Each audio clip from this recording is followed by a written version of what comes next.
Қайырлы күн досым. Сенің өміріңді өзгертуге 3 тәсіл айтамын.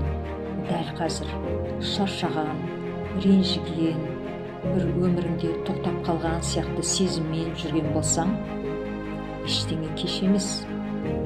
Ол үшін үлкен, ауыр жұмыстар, қадамдар жасаудың қажет жоқ.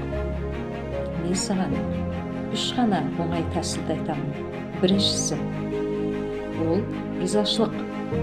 Яғни, дәл қазір өміріңде өткен бір ғана жақсы нәрсені есіңе ал. Екінші тәсіл, ол ішкі тыныштық. Яғни, 3 рет терең тыныс ал. Үшінші жолы, ол өзіңе деген сенім.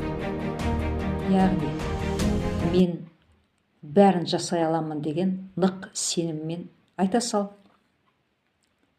Осыны жасасаң, сенің көңіл күйің, бойыңдағы энергияң дәл қазір өзгере бастайды.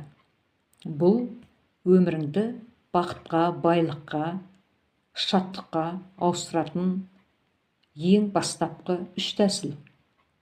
Егер жүрегіңе жақын болса, қабылдаймын деп пікір қалдырып, лайк басып, болашақта өте пайдалы ақпараттарымды жоғалтып алмау үшін аккаунтыма жазылып қой. Сәттілік болсын.